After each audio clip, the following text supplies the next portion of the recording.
Hi viewers, welcome to my channel உமாவின் கைமணம்.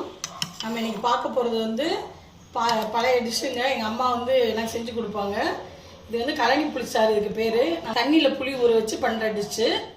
இது வந்து ரொம்ப டேஸ்ட்டாக இருக்கும். வாங்க, சுட சுட சாதத்தோடு இதை போட்டு சாப்பிட்லாம். உருளைக்கிழங்கு ரோஸ்ட்டு, சேனக்கிழங்கு ரோஸ்ட்டு இதெல்லாம் நல்ல இதாக இருக்கும். ஆனால் தேங்காய் துவையல் தான் அதுக்கு சரியான காம்பினேஷன். அதனால நம்ம இப்போ வந்து கழனி புளிச்சாரும் தேங்காய் துவையலும் எப்படி பண்ணலான்னு பார்க்கலாம். வாங்க வீடியோக்குள்ளே போகலாம். இப்போது கழனி புளிச்சாருக்கு தேவையான பொருட்கள் பார்க்கலாங்க. இது வந்து அரிசி களைஞ்ச தண்ணி. நம்ம ஃபஸ்ட்டு தடவை ஊற்றி ஒரு அரை மணி நேரம் ஊற வைப்போம்ல, அரிசி, சாப்பாட்டு அரிசி. அந்த தண்ணியை வந்து நம்ம தனியாக வடித்து ஒரு கிண்ணத்தில் வச்சுருக்கேன். இது வந்து சின்ன வெங்காயம், ஒரு 10-15 சின்ன வெங்காயம் நறுக்கி வச்சுருக்கேன்.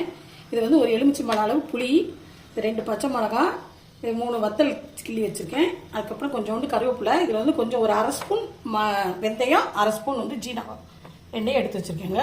இப்போ நம்ம வந்து ஃபஸ்ட்டு வந்து இந்த புளி இருக்குல்ல, அதை வந்து நம்ம அந்த தண்ணியில் வந்து ஒரு அரை மணி நேரம் ஊற வச்சுக்கணும். அதுக்கப்புறம் கரைச்சிட்டு நம்ம அதுக்கப்புறம் வந்து தாளிச்சு விடலாம். அரை மணி நேரம் ஆச்சுங்க. அது நல்லா ஊறிடுச்சு. புளி நல்லா கரைச்சி வடிகட்டி வச்சுருக்கேன். நம்ம வரிசையாக வந்து தாளிக்கலாம். அடுப்பில் இப்போ வானலி வச்சுருக்கேன். எண்ணெய் ஊற்றுறேன். நீங்கள் சமையலுக்கு எந்த எண்ணெய் யூஸ் பண்ணீங்களோ அதையே எடுத்துக்கோங்க. எண்ணெய் ஊற்றிட்டேன். இப்போ எண்ணெய் காஞ்சிருச்சுங்க. ஃபஸ்ட்டு வந்து கடுகு நம்ம போட்டுக்கலாம். அது நல்லா வெடிக்கட்டும். இப்போது கடுகு வெடிச்சிருச்சுங்க. நம்ம எடுத்து வச்ச ஜீரகத்தையும் வெந்தயத்தையும் அதில் போட்டுக்கலாம். போட்டுட்டு நம்ம லைட்டாக லேசாக வறுத்து விட்டுட்டு கொஞ்சம் கருவேப்பிலை போட்டுக்கலாம்.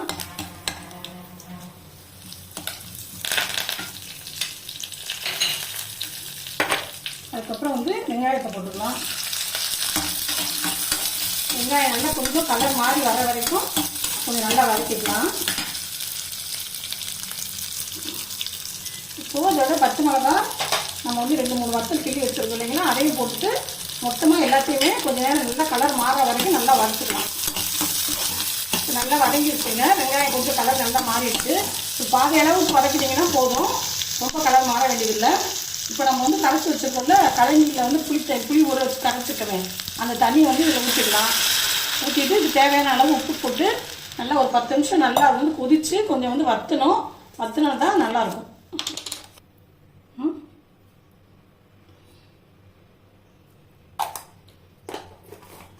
இருக்குங்க. இதில் கொஞ்சோண்டு வந்து பெருங்காயத்தூளும் கொஞ்சோண்டு வந்து மஞ்சத்தூளும் போட்டுக்கலாம். போட்டுட்டு இன்னும் ஒரு 5 மினிட்ஸ் வந்து அது நல்லா கொதிச்சு கொஞ்சம் வத்தட்டும். இப்போது 10 நிமிஷம் கொதிச்சு நல்லா கொஞ்சம் ஓரளவுக்கு கெட்டியாக வந்துருச்சுங்க. நம்மளோட கழனி புளிச்சாறு ரெடி ஆகிடுச்சு கமகமான வாசத்தோட. இப்போது தேங்காய் துவையலுக்கு தேவையான பொருட்கள் பார்க்கலாங்க. கொஞ்சம் வந்து தேங்காய் எடுத்து வச்சுருக்கேன். அதுக்கப்புறம் ஒரு 2 ஸ்பூன் வந்து பொரிக்கடலை, ஒரு 4 வந்து வத்தல் போட்டு தான் அந்த துவையல் அரைச்சா தான் நல்லாயிருக்கும். அதுக்கப்புறம் ஒரே ஒரு சின்ன துண்டு புளி வச்சுருக்கேன். இது வந்து நம்ம வந்து மிக்சியில் உப்பு போட்டுட்டு நல்லா கரெக்டாக வந்து அரைச்சிக்கலாம்.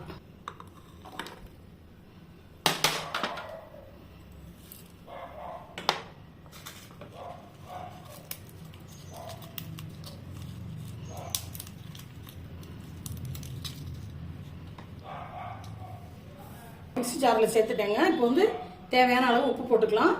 உப்பு போட்டுட்டு நல்லா வலுவலுன்னு அரைச்சிட்டு வரலாம். இப்போ நம்மளோட தேங்காய் துவையல் ரெடி ஆயிடுச்சுங்க. சாதத்தோட கழனி புளிச்சாறு துவையலோட சாப்பிட்றப்ப இது நல்ல காம்பினேஷனாக இருக்கும். ஒரு தடவை ட்ரை பண்ணி பாருங்கள். பிடிச்சிருந்ததுன்னா லைக் பண்ணுங்கள், சப்ஸ்கிரைப் பண்ணுங்கள். தேங்க்யூ.